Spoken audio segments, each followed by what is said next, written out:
विकास कार्यों का लोकार्पण एवं भूमि पूजन कार्यक्रम के माता की छत्तीसगढ़ महतारी की छत्तीसगढ़ महतारी की विकास कार्य के लिए 2 करोड़ 79 लाख रुपए का भूमि पूजन का कार्यक्रम यहाँ पर किया जा रहा है। साथ ही नगर पालिका परिषद पंडरिया के लिए नगर पंडरिया में SLRM सेंटर निर्माण कार्य के लिए 80 लाख रुपए नगर पालिका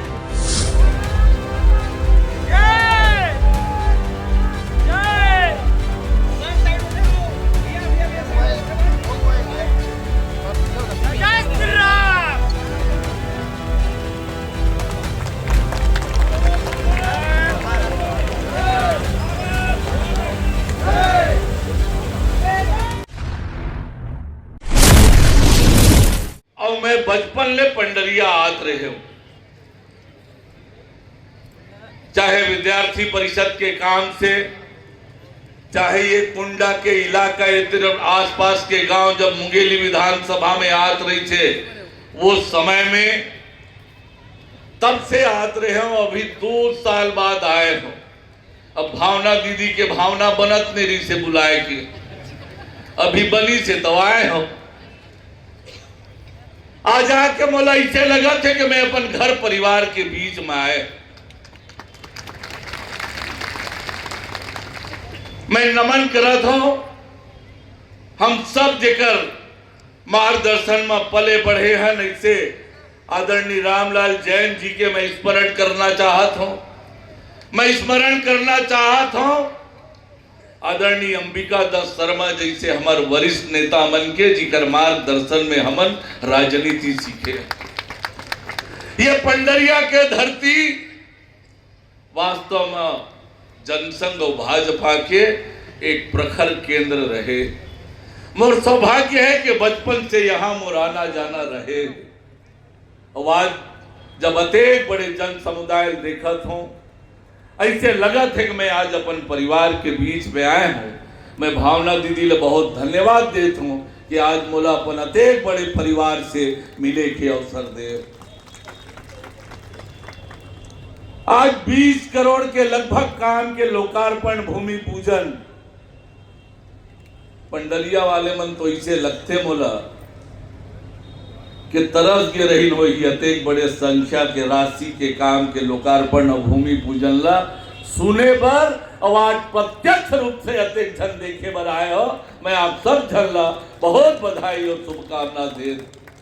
आप बड़े सौभाग्यशाली हो, ऐसे विधायक पाए हो जिन 24 घंटा आपके लिए चिंता करते, जगह जगह जाके। अब यहाँ तो यहाँ अभी बिहार के चुनाव प्रचार करे में कई चुनाव ले भारतीय जनता पार्टी नहीं जीतत रही से इधर गी से तो 35,000 वोट से जिता के आई।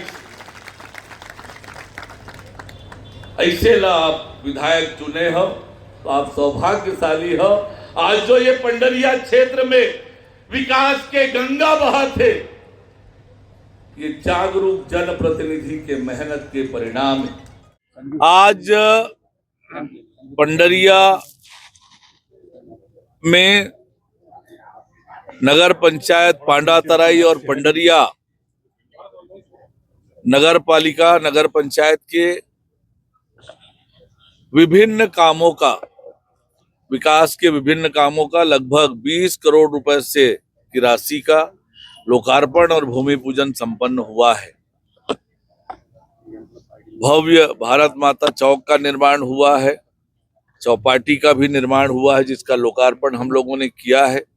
पंडरिया शहर को स्वच्छ, सुंदर और सुविधापूर्ण बनाने की दिशा में काम हो रहा है। हमारा राज्य के नगरीय निकाय स्वच्छ, सुंदर और सुविधापूर्ण बने, इसके लिए हम योजना बनाकर काम कर रहे हैं। आज पंडरिया क्षेत्र विकास की दौड़ में तेज गति से आगे बढ़ रहा है। ग्रामीण क्षेत्रों में लगातार सड़कों का निर्माण हुआ है, लगातार सड़कों का जाल फैल रहा है, विकास के अन्य काम हो रहे हैं। गांव और शहरों में तेज गति से विकास हो रहा है। निश्चित रूप से पंडरिया विकास के दौर में आगे बढ़ रहा है। हमारी क्षेत्र के विधायक श्रीमती भावना बोहरा जी लगातार सक्रियता से मेहनत कर रही हैं क्षेत्र के विकास के लिए। मैं पंडरिया वासियों को बहुत बधाई और शुभकामनाएं देता हूं। आज पंडरिया को लगभग 20 करोड़ का हमने भूमि पूजन लोकार्पण का काम हुआ है और खुशी है कि हमारे प्रदेश के मुख्यमंत्री आदरणीय अरुण साहब जी का यहाँ पे आना हुआ पंडरिया।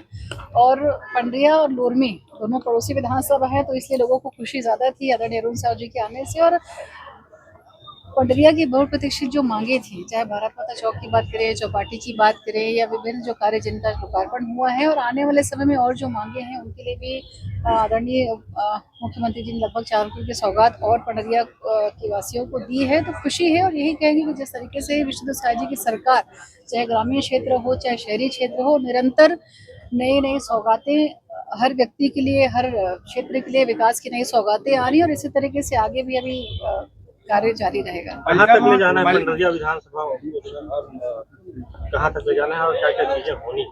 देखिए, पंडरिया विधानसभा के लिए सोच मेरी बहुत शुरू से मैंने स्पष्ट की है कि एक उत्कृष्ट विधानसभा, मतलब विधानसभा में सबसे अच्छी विधानसभा पंडरिया को बनाने की कोशिश है, क्योंकि पंडरिया हम सभी जानते कहीं ना कहीं बहुत सारे कार्यों से हमेशा उपेक्षित रहा है। तो खुशी है कि जब आज हम पंडरिया में आते हैं, लोगों को जो दर्शन होगा, पहले भारत माता का होगा, यहाँ आने के बाद में महिला चौपाटी का भी निर्माण यहाँ पे हुआ है। विभिन्न सारे कार्य पहले यहाँ पे चल रहे हैं। आने वाले अब रोड की बात करें, अगर लगभग जो हमारा हरी नाला जो बहुत प्रतीक्षित मांग थी वो पूर्ण हो चुका है। इस रोड का भी नया जो रोड की मांग है, जो सीएम साहब ने स्वीकृति दी है, लगभग इसी करोड़ों में अमाउंट में है, तो उसका भी काम बहुत जल्दी 1 आध हफ्ते के अंदर चालू हो जाएगा।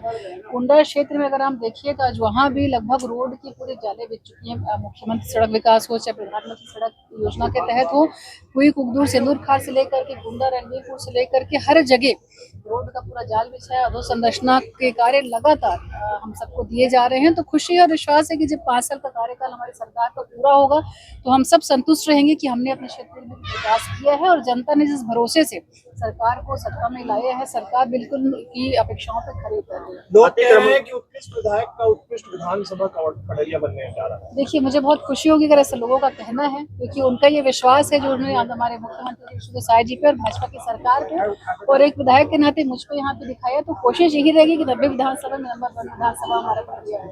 शहर के प्रमुख मार्गों में अतिक्रमण की प्रमुख समस्या होती है, साथ ही साथ लोगों को जो स्वरोजगार, उसके लिए क्या प्रयास किए जाते हैं? देखिए, अतिक्रमण निश्चित ही हर जगह की बहुत बड़ी समस्या है। आज जो छोटी छोटी दुकानें या जो गलियों की बात करें, धीरे धीरे जो इंक्रोचमेंट बढ़ता जा रहा है, जहाँ तक छोटे ठेले और इनकी बात करें, मुझे लगता है उनको हटाना सिर्फ एक सॉल्यूशन नहीं है, बल्कि उसका व्यवस्थापन करना बहुत ज़रूरी है।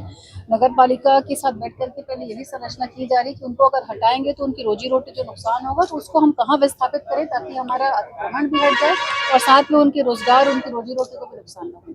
जी राम जी, नया कॉन्सेप्ट आया है जो महात्मा गांधी रोजगार योजना, विपक्ष जो है इस पर राजनीति करने की बात है। देखिए, कांग्रेस हर मुद्दों पे उनकी राजनीति करने की आदत हो चुकी है। प्रभु श्री राम मंदिर के निर्माण से लेकर के, चाहे कश्मीर में धारा 370 की बात करें, विभिन्न विषय लगातार, चाहे SIR की बात करें, उनका सिर्फ काम है केंद्र की सरकार की जो हमारी योजनाएं हैं उनको किस तरीके से बदनाम करने की कोशिश की जाए। मनरेगा जिसका नाम आज परिवर्तन जयराम जी किया गया है, बहुत खुशी है। ये परिवर्तन बहुत अच्छी चीज़ के लिए हुआ है। मनरेगा में जिस तरीके से हम सब जानते हैं भ्रष्टाचार की भेंट चल रहा था, मिट्टी यहाँ से वहाँ उठा दिया आपने, उसका मनरेगा में काम हुआ, ये आपने जोड़ दिया। लेकिन अब जो है जयराम जी जो उसका नाम परिवर्तन करके किया गया, इससे पारदर्शिता आएगी और पारदर्शिता के साथ साथ जो इसमें 100 दिन के रोजगार को लेकर के 125 दिन का जो रोजगार किया गया, निश्चित ही एक बहुत अच्छी पहल है। जिस समय खेती किसानी का समय ज़्यादा रहता है, धान के समय की बात करें, चना के समय की बात करें, तो उस समय 60 दिन की जो छुट्टी होगी वो एक बहुत बड़ी तो सुविधा है। अगर कोई ग्राम पंचायत आपको 125 दिन का काम नहीं दे पा रहे हैं तो जितने दिन का काम आपका रुका है उस दिन का आपको बेरोजगारी भत्ता आपको मिलने वाला है। तो ऐसे बहुत सारी योजनाएं जयराम जी के माध्यम से, आदरणीय मोदी जी ने, आदरणीय शिवराज सिंह जी के माध्यम से लोगों तक पहुंचेगी और इसमें पारदर्शिता आएगी। जी राम जी नाम से आपत्ति है कि उनका कहना है कि इसमें भी धार्मिकीकरण किया जा रहा है। देखिए, जी राम जी तो हम राम जी हमारे आस्था के केंद्र हैं और सभी भारतवासियों के लिए, सिर्फ छत्तीसगढ़ तो विशेष रूप से अगर मैं बात करूँ उनका ननिहाल रहा है और अगर जी राम जी बोलने से आपत्ति क्या है, प्रभु श्री राम का नाम लेंगे इसी बहाने थोड़ी वाणी उनकी और सुधर जाएगी। जिले में एक बड़ा जो धान घोटाला का मामला सामने आया है, क्या इसको संज्ञान लेंगे? बिल्कुल, देखिए जिस तरीके से विषय सामने आया है और ये संज्ञान में लेना ही है, लगातार मुझे लग रहा है कि कलेक्टर के माध्यम से उचित कार्रवाई इस पे होनी है। और जिस तरीके से चाहे धान खरीदी के जब विसाखी का मामला है उसकी बात करें, फिर जहाँ भी इस तरीके से मनमानी भ्रष्टाचार हो रहा है, निश्चित ही उसमें किसी तरह की कोताही नहीं करनी चाहिए। अधिकारी का जो है इसमें बयान है, धान को जो है चूहे और दीमक खाए, आपको क्या लगता है ऐसा संभव है? एक छोटे से बच्चे को भी शायद पूछेंगे तो इस बात का जवाब आपको दे पाएगा। और इस तरीके से मतलब हास्यास्पद बातें करना मुझे नहीं लगता उचित है। अगर भ्रष्टाचार में लिप्त जो चीजें हैं वो तो उसका सामने आनी है, जांच होगी, चीजें सामने आएंगी और कार्रवाई होगी। ओवैसी का एक बयान सामने आया था जिसमें आपने पलटवार किया था जी, क्या कुछ मामला था, किस तरीके से पलटवार आपका? देखिए ओवैसी जी का जो राजनीतिक इतिहास हम सब वाकिफ हैं। जब भी वो बयान देते हैं हमेशा उनका बयान अब ये लगता है कि अब शायद हम चौंकने ही वाले हैं। जिस तरीके से लगातार जब बात आती है ऐसे किसी समाज की तो वो अपने समाज के लिए खड़े हो जाते हैं, अचानक से उनको संविधान याद आता है। लेकिन जब भारत माता की जय कहते हैं तो वही संविधान ने बोलते हैं कि भारत माता की जय बोलना कहीं लिखा नहीं है। तो पहले तो वो ये तय कर लें कि संविधान में उनका विश्वास है कि नहीं है, ये पहले अवश्य जी तय कर लें।